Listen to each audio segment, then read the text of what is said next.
ഇത് ഞാൻ അരുൺകുമാറിലേക്കാണ് പോകുന്നത്. അരുൺകുമാർ, അനന്തു എന്ന 15-കാരന്റെ മരണം ഒരു ഗൂഢാലോചനയായി CPIM കാണുന്നുണ്ടോ?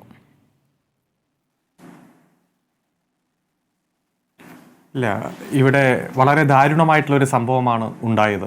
ഇവിടെ സൂചിപ്പിച്ചതുപോലെ ഇന്നലെ പെരുന്നാൾ ആഘോഷിച്ച് കൂട്ടുകാരോടൊപ്പം വളരെ സന്തോഷത്തോടെ കളിച്ച് നടന്ന ഒരു 15 വയസ്സുകാരനെയാണ് നഷ്ടപ്പെട്ടത്. അത്തരത്തിൽ നമുക്ക് ആ പയ്യനെ നഷ്ടപ്പെടാനുണ്ടായിട്ടുള്ള കാരണം ഒരു മാംസക്കച്ചവടക്കാരൻ നിയമവിരുദ്ധമായിട്ട് വൈദ്യുതി മോഷ്ടിച്ച് ആ വൈദ്യുതി പ്രചരിപ്പിച്ച് വെള്ളത്തിലൂടെയെല്ലാം പ്രചരിപ്പിച്ച് കാട്ടുപന്നിയെ പിടിക്കാൻ വേണ്ടി നടത്തിയ ഒരു ശ്രമം തന്നെയാണ്. ആ ഒരു ദാരുണമായിട്ടുള്ള സംഭവം ശരിക്കും ഒരു ആക്സിഡൻ്റ് എന്ന രൂപത്തിൽ തന്നെ സൂചിപ്പിക്കാം.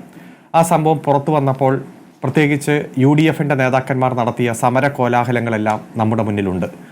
യഥാർത്ഥത്തിൽ എന്താണ് സംഭവം നടന്നത് എന്നുപോലും പരിശോധിക്കാതെ റോഡ് ഉപരോധിച്ചുകൊണ്ട് KSEB-യുടെ അനാസ്ഥ, ഗവൺമെൻറ്റിൻ്റെ വീഴ്ച, ഗവൺമെൻറ്റിൻ്റെ അനാസ്ഥ എന്ന രൂപത്തിൽ നടത്തിയ ആ പ്രചരണവും അതിൻ്റെ ഭാഗമായിട്ട് നടത്തിയ സമര കോലാഹലവും ആ സമരത്തിന് ശേഷം വളരെ സന്തോഷത്തോടെ റോഡ് സൈഡിൽ ചിരിച്ച് കളിച്ച് ഇരിക്കുന്ന, വളരെ അട്ടഹസിച്ച് ചിരിക്കുന്ന ചിത്രങ്ങളടക്കം പ്രധാനപ്പെട്ട നേതാക്കന്മാർ അവരുടെ പേജിലൂടെ പോസ്റ്റ് ചെയ്യുകയും എല്ലാം ചെയ്തപ്പോൾ ഈ തെരഞ്ഞെടുപ്പ് കാലത്ത് എങ്ങനെയെങ്കിലും ഈ ദാരുണമായിട്ടുള്ള സംഭവത്തെ രാഷ്ട്രീയപരമായിട്ട് ഉപയോഗിക്കാൻ വേണ്ടിയിട്ടുള്ള അവരുടെ ശ്രമമാണ് പുറത്തു വന്നത്.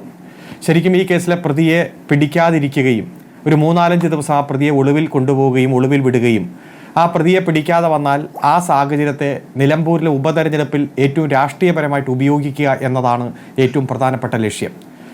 ഇത് ഒരു കോൺഗ്രസ് പ്രവർത്തകനാണ്, അതുപോലെ തന്നെ അവിടുത്തെ കോൺഗ്രസ് ബൂത്ത് അംഗമാണ്, കോൺഗ്രസിൻ്റെ ആ പഞ്ചായത്ത് വൈസ് പ്രസിഡന്റിൻ്റെ ഏറ്റവും അടുത്തയാളാണ് എന്നുള്ള കാര്യം കൃത്യമായിട്ട് മനസ്സിലാക്കാൻ കോൺഗ്രസ് നേതാക്കന്മാരെ സംബന്ധിച്ചിടത്തോളം ഒരു താമസവും വേണ്ട. ഇത്ര പറഞ്ഞ സ്ഥിതിക്ക് advocate K S Arunkumar, KSEB ലൈനിൽ നിന്നും അനധികൃതമായി ലൈൻ വലിച്ചിട്ടാണ് ഇയാൾ കെണിവെക്കാറ്. അയാൾ കോൺഗ്രസ്സുകാരനാകട്ടെ, BJP-കാരനാകട്ടെ, ഏതെങ്കിലും രാഷ്ട്രീയ പാർട്ടിക്കാരനാകട്ടെ, ഒരു വ്യക്തിയുടെ കുഴപ്പമായിട്ട്, ഒരു വ്യക്തിയുടെ ക്രിമിനൽ പ്രവർത്തനമായിട്ടാണോ ഇതിനെ കാണുന്നത്? അതോ രാഷ്ട്രീയ പാർട്ടിയുടെ ഗൂഢാലോചന? അയാൾ കോൺഗ്രസ്സുകാരനാണെങ്കിൽ UDF ആലോചിച്ച്, കോൺഗ്രസ് ആലോചിച്ച് ഒരു കുട്ടി അങ്ങ് ബലിയാടാക്കിയേക്കാം എന്ന ആലോചനയിൽ സംഭവിച്ച ഒരു ദുരന്തമായിട്ടാണോ ഇതിനെ കാണുന്നത്? ഒരു വ്യക്തത വേണം പരസ്പര ആരോപണങ്ങളിൽ. അല്ല, ഇതിൽ ഒരു വ്യക്തി അമിത ലാഭമുണ്ടാക്കാനും അതുപോലെ തന്നെ കള്ള മാംസ കച്ചവടം നടത്താനും ചെയ്ത ഒരു പ്രവൃത്തിയായിരിക്കാം. ആ പ്രവൃത്തി ചെയ്ത ഒരു വ്യക്തി, അദ്ദേഹം കോൺഗ്രസ് രാഷ്ട്രീയവുമായിട്ട് അടുത്തു പ്രവർത്തിക്കുന്ന ആളാണ്.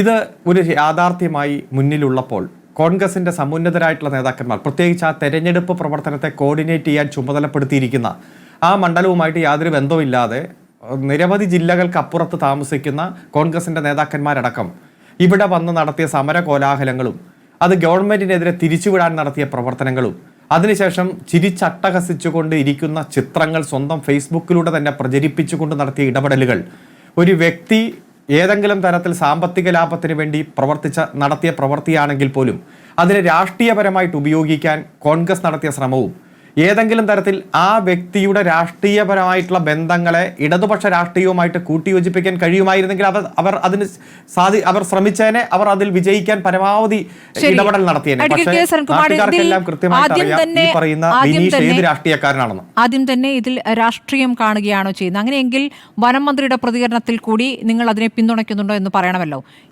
ഈ ഒരു മരണം ഒരു ഗൂഢാലോചനയാണ് എന്ന മട്ടിലാണ് മന്ത്രി പറഞ്ഞത്. പിന്നീട് വിശദീകരിക്കുമ്പോഴും ന്യായീകരിക്കുമ്പോഴും എല്ലാ ഘട്ടത്തിലും അതിൽ അദ്ദേഹം ഉറച്ചു നിൽക്കുകയാണ്. അതിനോട് നിങ്ങൾ യോജിക്കുന്നുണ്ടോ എന്നുള്ള കാര്യം അറിയണം. പിന്നെ താങ്കൾ പറഞ്ഞ ഈ ഒരു ദ്രോഹിയുടെ പ്രവർത്തനം എന്ന് പറയുമ്പോൾ അയാൾ അവിടെ അനധികൃതമായ KSEB ലൈൻ വലിക്കുന്നുണ്ടെങ്കിൽ അതിന്മേൽ പരാതി പോയിട്ടുണ്ട്. ഇപ്പോൾ അനന്തുവിനൊപ്പം പരിക്കേറ്റ കുട്ടിയുടെ അമ്മ പറയുന്നുണ്ട്, പരാതി പലവട്ടം കൊടുത്തിട്ടും, പോലീസിൽ പരാതി കൊടുത്തിട്ടും ഒരു അനക്കവും ഉണ്ടായിട്ടില്ല എന്ന്. പോലീസ് പറയുന്നു പരാതി കിട്ടിയിട്ടില്ല എന്ന്. ഇപ്പോൾ വൈദ്യുതി മന്ത്രി പറയുന്നു ഒരു പരാതിയും വന്നിട്ടില്ല എന്ന്. ഇതിൽ ആരെ വിശ്വസിക്കണം? ആ നാട്ടുകാർ, അവിടെ 12ഓളം കുടുംബങ്ങൾ അവിടെ നിന്നും സ്ഥലം മാറിപ്പോയിട്ടുണ്ട്, അവിടെ ജീവിക്കാൻ പറ്റാത്ത സാഹചര്യമുണ്ട്. ഇപ്പോൾ ഈ അനധികൃതമായി ചെയ്ത ഒരു പ്രവർത്തനം എന്നതിലേക്ക് അതിനെ ചുരുക്കുകയാണോ? ആത്യന്തികമായി ഇത് വനം വകുപ്പിന്റെ വീഴ്ച എന്നൊരു വിഷയം അവിടെ നിൽക്കുന്നുണ്ടല്ലോ. അവിടേക്ക് കാട്ടുമൃഗങ്ങൾ കടന്നു വരുന്ന ഒരു സാഹചര്യം അവിടെ നിൽക്കുന്നുണ്ട്. വനം മന്ത്രി പറഞ്ഞതിനോട് യോജിക്കുന്നുണ്ടോ?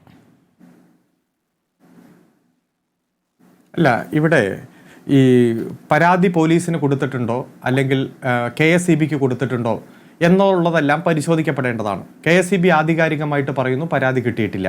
പോലീസ് പറയുന്നു പരാതി കിട്ടിയിട്ടില്ല. പോലീസ് സ്റ്റേഷനിൽ ഒരു പരാതി കിട്ടിയാൽ ആ പരാതിക്ക് അപ്പോൾ തന്നെ റെസിപ്റ്റ് കൊടുക്കും, അത് കമ്പ്യൂട്ടറിലേക്ക് എൻട്രി ചെയ്യും. അത് കേസ് രജിസ്റ്റർ ചെയ്യേണ്ടതാണെങ്കിൽ കേസ് രജിസ്റ്റർ ചെയ്യും. ഇപ്പോൾ പരിക്കേറ്റ ഒരു കുട്ടിയുടെ അമ്മ പറയുന്നു പരാതി കൊടുക്കണം, പരാതി കൊടുത്തിട്ടുണ്ടെങ്കിൽ അവരുടെ കയ്യിൽ രജിസ്റ്റർ ചെയ്തിട്ടുള്ള അല്ലെങ്കിൽ അതിൻ്റെ കൃത്യമായിട്ടുള്ള റെസിപ്റ്റ് ഉണ്ടാകും. അതെല്ലാം കൃത്യമായിട്ട് പരിശോധിക്കേണ്ടതാണ്. നമുക്ക് കൃത്യമായിട്ട് അത് ആധികാരികമായിട്ട് പറയാൻ കഴിയില്ല. ഗവൺമെൻറ് കൃത്യമായി പറയുന്നു, KSEB പറയുന്നു, പോലീസ് പറയുന്നു ഇത്തരത്തിലൊരു പരാതിയും കിട്ടിയിട്ടില്ല.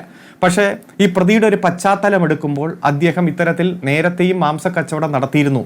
അത്തരത്തിൽ പന്നിയെ പിടിച്ചിരിക്കുന്നത് ഇത്തരത്തിൽ അനധികൃത മാർഗത്തിലൂടെയാണെന്ന് അദ്ദേഹം കുറ്റസമ്മതം നടത്തിയതായിട്ടുള്ള വാർത്തകൾ പുറത്തു വരുന്നു. അതും സബ്ജക്റ്റ് ടു കറക്ഷൻ, പരിശോധിക്കേണ്ടതാണ്. മാധ്യമങ്ങളിലൂടെ എല്ലാം വരുന്ന വാർത്തയാണ്. പോലീസ് എന്തായാലും വളരെ പെട്ടെന്ന് തന്നെ പ്രതിയെ പിടിച്ചു, കൃത്യമായി ചോദ്യം ചെയ്തു, വിവരങ്ങളെല്ലാം പുറത്തു വന്നു.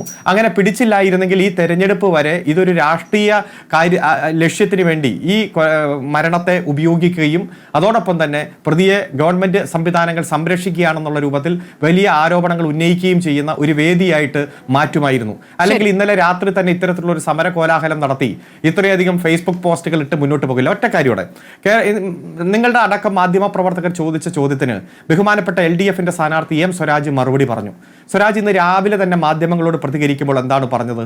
ഇതിലെ പ്രതിയുടെ രാഷ്ട്രീയ സാഹചര്യങ്ങളൊക്കെ എല്ലാവർക്കും അറിയാം, പക്ഷെ ഞാനത് ഉന്നയിക്കുന്നില്ല, ഞാനത് ഒരു വാക്കുപോലും ഉപയോഗിക്കുന്നില്ല. അതിദാരുണമായിട്ടുള്ള ഒരു സംഭവം, ആ സംഭവത്തിന്റെ പശ്ചാത്തലത്തിൽ നമ്മളെല്ലാവരും വേദന അനുഭവിച്ച് നിൽക്കുന്നു. ഈ ഒരു സാഹചര്യത്തിൽ രാഷ്ട്രീയമല്ല പറയേണ്ടത്. ഇത്തരത്തിലുള്ള സാഹചര്യം വന്നാൽ അതിശക്തമായിട്ടുള്ള നടപടി സ്വീകരിക്കുക.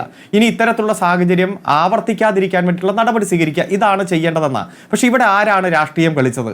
കൃത്യമായി രാഷ്ട്രീയപരമായിട്ട് അത് ഉപയോഗിക്കാൻ വേണ്ടി എല്ലാ തരത്തിലുള്ള പ്രചാരണം നടത്തിയത് മരിച്ച ദാരുണമായിട്ടുള്ള സംഭവത്തെ വനം വന്യജീവി മനുഷ്യ സംഘർഷം പ്രധാനപ്പെട്ട വിഷയമാണ്. അല്ല സ്മൃതി, അവിടെ ഒരു പോയിന്റ് ഞാനൊന്ന് പറഞ്ഞ് അവസാനിപ്പിക്കട്ടെ. ഒരു കുട്ടി മരിച്ചു, നമ്മുടെ നാട്ടിൽ ഒരു അപകടം ഉണ്ടായി, ഒരു കുട്ടി മരിച്ചു. ആ കുട്ടി മരിക്കുമ്പോൾ സ്വാഭാവികമായിട്ട് സ്പോണ്ടേനിയസ് ആയിട്ട് ഒരു പ്രതികരണം ഉണ്ടാകും. ആക്സിഡന്റ് ആണെങ്കിൽ അതിന്റെ കാരണമൊക്കെ കണ്ടെത്തി ഒരു ആ പ്രതികരണം ഉണ്ടായാൽ നമ്മൾ വിഷമിച്ചിരിക്കുമോ അതോ ചിരിച്ചട്ടഹസിച്ച് എല്ലാവരും കൂടി സെൽഫി എടുത്ത് ഫോട്ടോ എടുക്കുമോ? ആ ഫോട്ടോ എടുത്ത് സ്വന്തം ഫേസ്ബുക്കിലൂടെ പ്രചരിപ്പിക്കുമോ? ആ പ്രചരിപ്പിച്ചിട്ട് അതിന് കൊടുത്ത അടിക്കുറിപ്പ് എന്താ? ഉത്തരവാദിത്തപ്പെട്ട രാഷ്ട്രീയ നേതാക്കന്മാർ ഒരു കുട്ടി മരിച്ച ദാരുണമായിട്ടുള്ള സംഭവത്തിലാണ് നിലമ്പൂർ വഴിക്കടവിൽ KSEB അധികൃതരുടെ ഒത്താശയോടെ ലൈനിൽ നിന്നും വൈദ്യുതി നേരിട്ടെടുത്ത് ഒരുക്കിയ പന്നിക്കണിയിൽപ്പെട്ട് 15-കാരൻ ജിത്തു മരണപ്പെട്ടതിൽ പ്രതിഷേധിച്ച് നടത്തിയ സമരത്തിന് ശേഷം അർദ്ധരാത്രിയിൽ സുഹൃത്തുക്കൾക്കൊപ്പം ഒരൽപ്പത്വം എന്നല്ലാതെ ഇതിന് എന്താണ് വിശേഷിപ്പിക്കുക? താങ്കൾ ഒരു നേതാവിന്റെ പ്രതിഷേധത്തിൽ പങ്കെടുത്ത ഒരു നേതാവിന്റെ ആക്ടിനെയാണ് വിമർശിക്കുന്നത്. നമ്മൾ ഈ വിഷയത്തെയാണ് അഡ്രസ് ചെയ്യുന്നത്. അതിലെന്തായാലും UDFന്റെ പ്രതിനിധി